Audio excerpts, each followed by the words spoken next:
할렐루야, 좋으신 하나님을 찬양합니다. 본문 말씀 시편 50편 7절에서 13절입니다. 내 백성아 들을지어다. 내가 말하리라. 이스라엘아 내가 내게 증거하리라. 나는 하나님 곧 내 하나님이로다.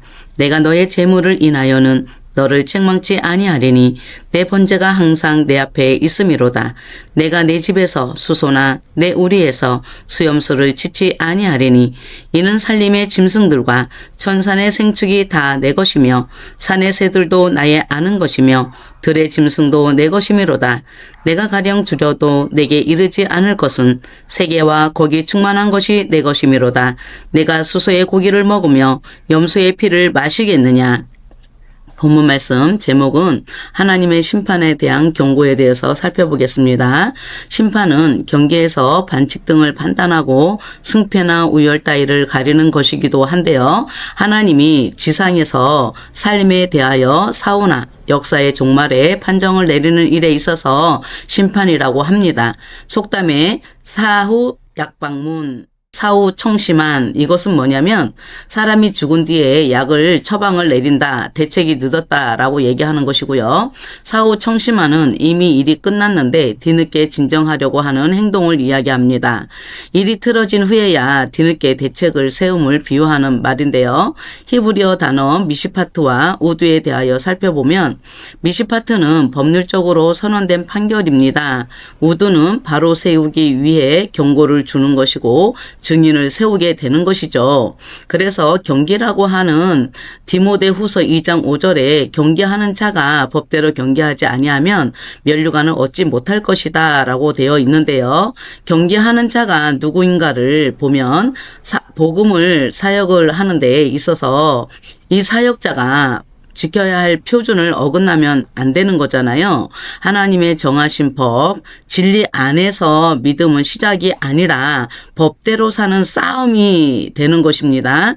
내 마음대로 하는 것이 아니고 경기는 아무나 뛰는 것이 아니고 규칙 안에서 싸우는 사람인데 신앙의 자유는 정해진 질서 안에서 사는 것입니다.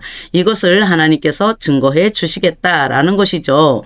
시편 50편 7절의 말씀은 내가 내게 증거하리라 라고 했으니 증거한다 라고 하는 것이 훈계하다, 경고하다, 이 우두라고 하는 것인데요. 이스라엘 백성들의 하나님이란 계약적 관계를 다시 한번 기억하게 하시는 것이죠. 하나님께서 애굽의 노예로 있던 이스라엘을 구원하셔서 그들과 언약을 맺은 사실을 확인해 주시는 말씀으로서 관계 안에 들어온 성도들은 하나님의 섭리에 순종해야 함을 알게 하는 것입니다.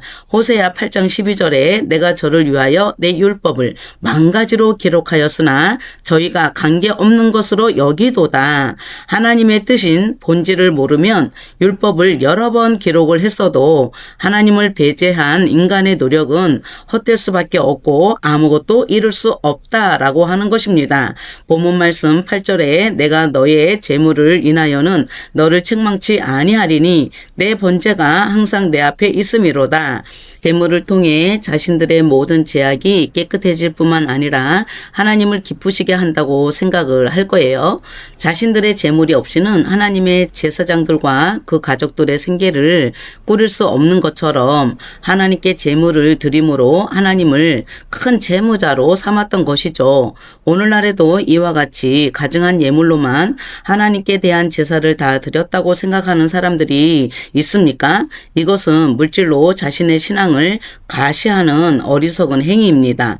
하나님 앞에 남는 내 것을 없애기 위해 번제를 드리는 것이고 이것이 하나님께 진실된 심령으로 드리는 영적 예배인 것입니다.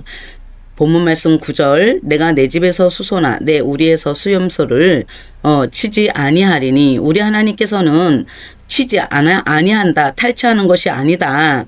제사는 신에게 필요한 것을 바치는 것으로 생각을 하는데 하나님은 필요 없다고 말씀하십니다. 제사는 하나님을 위한 행위가 아닌 인간의 착각임을 알게 하시는 것이죠. 하나님은 가져가시는 분이 아니시고 우리가 받아들이지 못하고 있는 분이란 말입니다.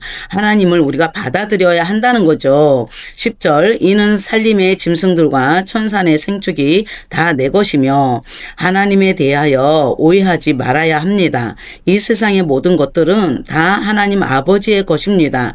우리가 알아야 할 것은 하나님에 대하여 무엇을 배워야 하는 것인가 입니다.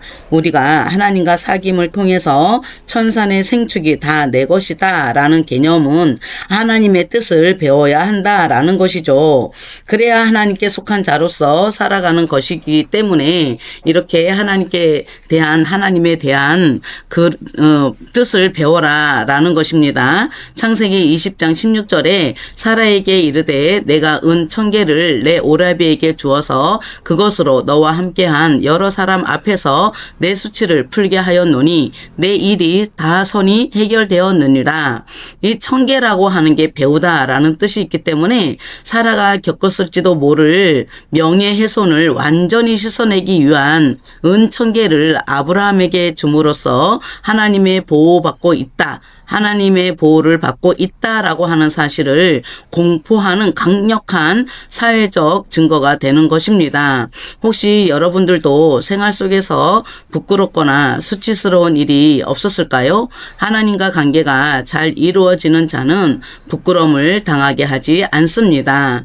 본문 말씀 11절 산의 새들도 나의 아는 것이며 들의 짐승도 내 것이미로다 라고 했을 때 이 새들도 다 나의 것이래요. 그리고 내가 아는 것이다 라고 했어요. 히브리어 알다라는 단어는 야다인데 경험적으로 친밀한 관계를 뜻하는데요. 산의 모든 새가 하나님의 손길 안에 있어서 날개짓하며 움직임 하나하나 다 돌보고 책임진다라는 뜻인데요. 사람이 길들이거나 통제할 수 없는 야생의 생명력까지도 결국 하나님의 권세 아래 있음을 알게 하시고 인간의 울타리 밖에 있는 존재들조차 하나님의 소유임을 증거하는 것입니다. 12절에 내가 가령 줄여도 내게 이르지 않을 것은 세계와 거기 충만한 것이 내 것이미로다. 하나님은 굶주릴 일이 없지요. 혹여라도 굶주릴 일이 있다 할지라도 단순히 우리 하나님은 모든 세계가 충만하잖아요. 그래서 단순히 차 있는 상태가 아니고 그릇에 물이 넘치듯이 담겨 있는 완성된 상태를 뜻하는 것이기 때문에 세상의 모든 자원과 생명력이 하나님의 설계대로 꽉 짜여 있다라고 하는 뜻입니다. 세상의 모든 에너지는 이미 하나님이라는 거대한 근원 안에 충만하게 흐르고 있기 때문이죠. 13절은 내가 수소의 고기를 먹으며 염소의 피를 마시겠느냐. 이 고기, 수소라고 하는 것은 힘센 고기인데 힘센 고기를 먹으며 염소의 피를 마신다라는 것은 너희가 바치는 짐승의 생명력을 수단으로 삼아서 내 생명을 유지할 수 없다라는 것이죠.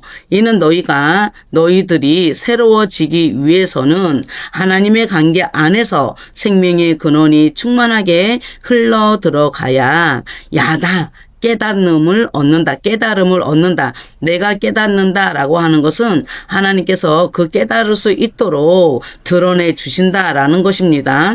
그래서 요한복음 7장 37절 38절에 명절 끝날 곧 큰 날에 예수께서 서서 외쳐 가라사대 누구든지 목마르거든 내게로 와서 마시라. 나를 믿는 자는 성경에 이른같이 그 배에서 생수의 강이 흘러나리라 하시니 모든 사람들은 자신에게 목마름만이 갈증이 아니라 삶의 자신의 내부에서 일어나는 모든 것을 통체적으로 누구나 예수께로 구원이 열려 있으니 주님을 신뢰하는 자에게 내면에서부터 생명력이 흘러넘쳐 주변을 적시는 통로가 되게 되는 것이다 라고 말씀해 주셨습니다. 사랑하는 성도 여러분, 하나님의 심판에 대한 경고는 숨겨진 것을 드러내는 증거와 같은 것으로 하나님의 그 관계를 회복시키는 하나님의 사랑인 것입니다. 아멘.